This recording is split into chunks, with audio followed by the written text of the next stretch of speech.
Hey guys, thumbnail দেখে তো বুঝেই গেছো আমি ঠিক কোথায় এসে পৌঁছেছি। বর্তমানে পশ্চিম মেদিনীপুরের পিংলার নয়ায় যে চিত্রশিল্পীদের পটশিল্প নিয়ে যে মেলা, সেখানে আমি পৌঁছে গেছি। মেলার আজকে উদ্বোধন, এখন উদ্বোধন হয়নি, তাই সবাই স্টল সাজাচ্ছে। তাও আমি সবটা যেটুকু পেরেছি ঘুরে ঘুরে তোমাদেরকে দেখাচ্ছি। তোমরা এনজয় করো, জানিও কেমন লাগছে। আর তোমরাও কিন্তু চাইলে এই 3 তারিখের মধ্যে চলে আসতেই পারো। আর প্রত্যেক বছরই এই মেলা হয়ে থাকে। হ্যাঁ, মাঝে 2 বছর বন্ধ ছিল, কিন্তু এখানে এত সুন্দর সুন্দর হাতের কাজ, দেশ বিদেশ থেকে মানুষেরা আসে এবং দূর দূরান্ত পশ্চিমবঙ্গ ভারত থেকে তো আসছেই। আর এত অসাধারণ হাতের কাজ, সেটা তোমাদেরকে তো আমি দেখাচ্ছি, তোমরা দেখলেই বুঝতে পারবে। আর দেখতে থাকো, স্টে টিউনড। এই যে আমরা একটু একটু করে ঢুকে গেছি মেলার মধ্যে। আর এই যে চারপাশের যে বাড়িগুলো দেখছো, এগুলো পটুয়াদেরই বাড়ি। ওনারা ওনাদের বাড়িতেই সমস্ত জিনিসপত্র যেগুলো ওনাদের হাতে তৈরি, সেগুলো সব সাজিয়ে রেখেছেন। মেলার মূল স্টলও আছে, কিন্তু তোমাদের সবই আমি দেখাবো, কিন্তু বাড়ির সামনে সাজিয়ে রাখলে কি বা ঘর এবং বাইর দুটোই একসঙ্গে সামলানো যায়। তোমরা দেখতেই পাচ্ছ কি অসাধারণ ওনাদের হাতের কাজ, এত সুন্দর হাতে আঁকা ছবি। এবং প্রতিটা ছবি শুধু ছবি নয়, এক একটা গল্প, মানে গল্পকে ছবির মধ্যে ফুটিয়ে তোলা হয়েছে। সে পৌরাণিক গল্পই বলো বা এখনকার আধুনিক জীবনযাপন। এই যে দেখো, এত সুন্দর সুন্দর কুর্তি, পাঞ্জাবি, এগুলোর ওপরও ওনারা হাতে এঁকেছেন, মানে অসাধারণ। নমস্কার, আমার নাম রাধা চিত্রকর। তো আমাদেরকে আগে পটুয়াই বলতো। আমার বাবা হচ্ছে যেমন ছিল বানেশ্বর পটুয়া, তারপরে আমার মামা ছিল গুরুপদ পটুয়া, ওরা সব পটুয়াই ছিল। তো এখন আমরা সব ছবি টবি আঁকি। আগে তো অত বিক্রি হতো না। আগে তো গায়ের মধ্যে গান করে করে আমরা, আমার বাবা ঠাকুরদা ওরা গান করে করে এই গ্রামের মধ্যে ওরা দেখাতো। যখন টিভি ছিল না, সিনেমা ছিল না, তখন ওইগুলা বাবুদের বাড়িতে যেয়ে দেখি গান করে করে এই পটের গিলি এইগুলো এরকম ওরা করে করে ওরা জীবিকা করে আমাদেরকে বড় করেছে। তো এইগুলো গান করে করে, যেমন আগে ছিল পৌরাণিক, এখন তো সব আধুনিক হয়ে গেছে। কিন্তু আমরা যখন বাবার কাছে শুনেছি, দেখেছি রামায়ণ, রাম সীতার গল্প, তারপরে হচ্ছে কৃষ্ণ লীলা, তারপরে হচ্ছে মা মনসা, তারপরে হচ্ছে সাবিত্রী সত্যবান, তারপরে দাতা কর্ণ, এইসব ছবি পুরনো সব উদ্বোধনের আগে আমরা যেমন হয়ে গেছে মাছের বিয়ে, পাখির বিয়ে, মানে যত বিকৃতটা হচ্ছে এখন, তখন মানে এরা আধুনিক করতেছে। পৌরাণিক এখন চলছে, যারা বইতে পারে, যারা আগে করার মানুষ সব, তারা কিন্তু পৌরাণিক কিনতেছে। কিন্তু এখন বেশি সামাজিকের উপরে বেশি ছেলে মেয়েরা, এখন কলেজের স্টুডেন্টগুলো সব, ওনারা এখন এই মানে আধুনিকগুলোকে বেশি। পটুয়ার কথা তো শুনলামই আমরা, আবারও ওনাদের হাতের কাজে ফিরে এসেছি। আর এখানে দেখো, একটা ছোট্ট বাচ্চা মেয়েকে দেখতে পাচ্ছি। কোন ক্লাসে পড়িস? বাহ, খুব সুন্দর। এগুলো কি মায়েরা বানিয়েছে, মা বাবা, না তুইও বানিয়েছিস? তুইও বানিয়েছিস? বাহ, আচ্ছা আচ্ছা, দাঁড়া দেখছি।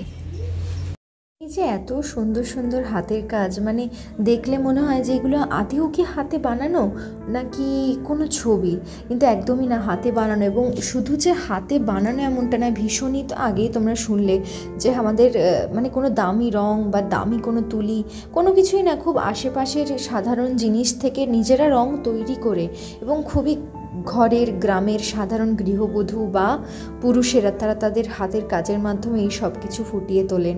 মানে যেটা দেখতে গেলে মানে অনেক বড় বড় ধরো বিশ্ববিখ্যাত যে শিল্পী যারা, তাদের আঁকার সঙ্গেও হয়তো কোথাও গিয়ে তুলনা হয়ে যায়।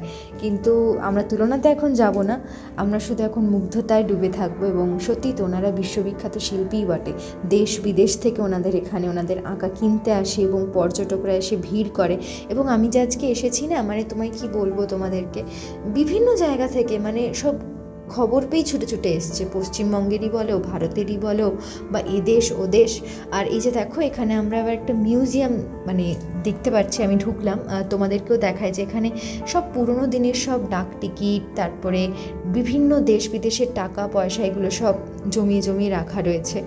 আর এত সুন্দর সব জিনিসপত্র যে দেখলেই ভীষণভাবে লোভ হয়, মনে হয় যেন একসাথে সব কিছু নিয়ে চলে যায়, কিন্তু তা আমাদের সাধ্যে কোলায় না, সেই জন্যে তা হয় না। কিন্তু আমাদের চোখ দিয়ে দেখে এবং মন দিয়ে এত সুন্দরটাকে গ্রহণ করেই ফিরে আসতে হয় কিছু জিনিস হাতে করে নিয়ে, কারণ সব তো আনা সম্ভব হয় না। এই যে তোমাদের বলছিলাম বিভিন্ন দেশের টাকা, তারপরে হচ্ছে ডাক টিকিট, সেগুলো এই যে দেখো টাকাগুলো, মানে তোমরা যারা যারা জানো আমায় কমেন্ট করে জানিও যে কোনটা কোন জায়গার টাকা, কবেকার টাকা, তাহলে আমিও জানতে পারবো। আর এবার হচ্ছে তোমাদের এই ডাক টিকিটগুলোও দেখাবো। এই যে আমি তোমাদের যে ডাক টিকিটের কথা বলছিলাম, দেখো বিভিন্ন, মানে এত এত এত, মানে চোখ ধাঁধিয়ে যাবে এমন, অসাধারণ। এই যে মেলায় ঢুকে গেছি, আর মেলায় তো তোমাদের স্টল আমি ঘুরে ঘুরে দেখাচ্ছি, আর স্টলের মাঝে মাঝে আমি জানি আমাকে দেখতে আজকে তোমাদের একটু ভালো লাগছে না, কারণ এত সুন্দর সুন্দর আঁকা ছেড়ে কখনো কি আমাকে দেখতে ভালো লাগতে পারে আজকে, না কখনোই নয়। তাই জন্য তোমরা এই স্টলের ছবি আঁকা, জামার উপর আঁকা সবগুলো এনজয় করো, আর কেমন লাগছে আমাকে জানিও।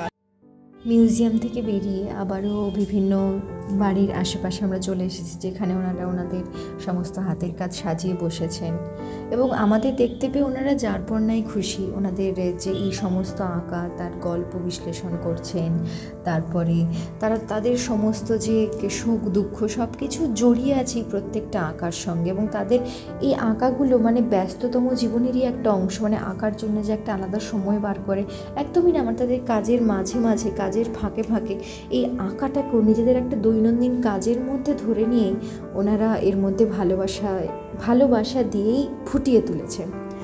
আর এই যে দেখো, তোমরা তো দেখতেই পারছো, আর এত সুন্দর সুন্দর জিনিসপত্র দেখতে গিয়ে চোখ যেমন ধাঁধিয়ে যাচ্ছে, মাথা ঘুরে যাচ্ছে, আর মনে হচ্ছে সব কিছু নিয়ে চলে যাই। আর বারবারই মনে হচ্ছে যে সত্যি আমরা আমাদের আশেপাশে যে এত প্রতিভা, আমাদের গ্রাম বাংলার ঐতিহ্য ছড়িয়ে আছে, সেগুলো আমরা অনেকেই জানি, বা অনেকেই হয়তো জানি না। আমরা আগে দূর দূরান্ত দেশ বিদেশের প্রতিভা দেখতে ছুটে বেড়াই, কিন্তু আমাদের হাতের কাছেই যে এত প্রতিভা লুকিয়ে আছে, যাদের প্রতিভা হয়তো তাদের আশেপাশের লোকের থেকে দেশ বিদেশের লোক আমাদের আগে সেই প্রতিভাগুলো দেখে যায়। আর এই মেলাতে আমি আর আমার বাবা দুজনে মিলে গেছিলাম, দেখি বাবা কি বলছে একটু শুনি। অ্যাকচুয়ালি আমি পশ্চিম মেদিনীপুর জেলার মেদিনীপুর শহরে থাকি, এবং এইরকম যে একটা আন্তর্জাতিক মানের পটচিত্র শিল্প যে এখানে মেলা প্রত্যেকটা বছর হয়, এটা আমি বহুবার শুনেছি, বহু বছর ধরে শুনেছি, কিন্তু এবছর আমার একটা খুব সৌভাগ্য যে এবার আমি এখানে আসতে পেরেছি। এবার আমরা ধীরে ধীরে মেলার মূল স্টলের দিকে ঢুকবো, আর আমি এসে গেছি আজকে 27শে ডিসেম্বর, মানে প্রথম দিন, এখন উদ্বোধন হয়নি, সেই জন্য এখনও অতটা লোক কম শুরু হয়নি, যেহেতু উদ্বোধন হয়নি বুঝতেই পারছো। আর তাই স্টলও এখনও পর্যন্ত সবাই সাজিয়ে উঠতে পারেনি, কারণ বাড়ির সামনেই আপাতত তারা তাদের জিনিসপত্র সব বিক্রি করার জন্য সাজিয়ে রেখেছেন, এই যে তোমরা দেখতেই পাচ্ছ। আর স্টলের দিকেও আমি তোমাদেরকে নিয়ে যাব, আর তার আগে তার আশেপাশে যে সমস্ত বাড়িগুলো যে তারা সাজিয়েছে, মানে একটু আমি লোভ ছাড়তে পারছি না, যে তাই সবটাই তোমাদের সঙ্গে শেয়ার করছি। আর এই দেখো, এই যে মূল যে মেলার যে জায়গাটা সাজিয়ে তোলা হয়েছে, সেখানেই হচ্ছে এই যে স্টলগুলো, পরপর স্টলের নাম্বারও দেওয়া আছে, এবং এর পাশাপাশি একজন পটুয়ার কাছ থেকে মানে আমি মনসা মঙ্গলের একটু কাহিনীও রেকর্ড করেছি, তোমরা শোনো। আজকে যে গান শোনাচ্ছি, একটু মনসা মঙ্গলের বিষয়টা হচ্ছে চামসদার সঙ্গে ঝগড়া হয়েছিল, সেই বিষয়ে গান বলছি।